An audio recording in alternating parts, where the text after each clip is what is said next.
সুকুমার রায়ের লেখা পালোয়ান ছড়াটি এবার তোমাদেরকে আমি পড়ে শোনাবো। আশা করছি সকলে ভালো রয়েছো। কিচিরমিচিরের পক্ষ থেকে তোমাদেরকে অনেক অনেক অনেক অনেক অনেক অনেক শুভেচ্ছা দিয়ে শুরু করছি কিন্তু। তো চলো এবারে ছড়াটি পড়ে নিই। পালোয়ান। খেলার ছলে ষষ্ঠীচরণ হাতি লোফেন যখন তখন, দেহের ওজন ১৯টি মণ, শক্ত যেন লোহার গঠন। একদিন এক গুন্ডা তাকে বাঁশ বাগিয়ে মারল বেগে, ভাঙল সে বাঁশ শোলার মতন, মট করে তার কনুই লেগে। এই তো সেদিন রাস্তা দিয়ে চলতে গিয়ে দৈব বশে উপর থেকে প্রকাণ্ড ইট পড়ল তাহার মাথায় খসে।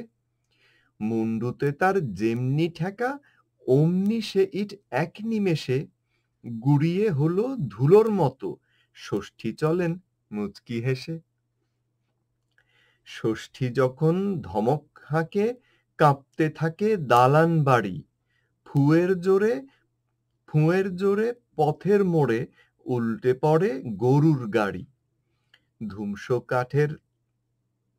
ধুমসো কাঠের তক্তা ছেড়ে মোচড় মেরে মুহূর্তেকে ১০০ জালা জল ঢালে রোজ স্নানের সময় পুকুর থেকে। সকাল বেলার জলপানি তার ৩টি ধামা পেস্তা মেওয়া, সঙ্গেতে তার ১৪ হাঁড়ি দই কি মালাই মুরকি দেওয়া। দুপুর হলে খাবার আসে কাঁতার দিয়ে ডেকচি ভরে, বরফ দেওয়া ১৯ কুঁজো শরবতে তার তৃষ্ণা হরে। বিকালবেলা খায় না কিছু, গণ্ডা ১০ মন্ডা ছাড়া, সন্ধ্যা হলে লাগায় তেড়ে দিস্তা দিস্তা লুচির তাড়া। রাত্রে সে তার হাত পা টেপায় ১০টি চেলা মজুদ থাকে, দুমদুমাদুম সবাই মিলে মুগুর দিয়ে পেটায় তাকে।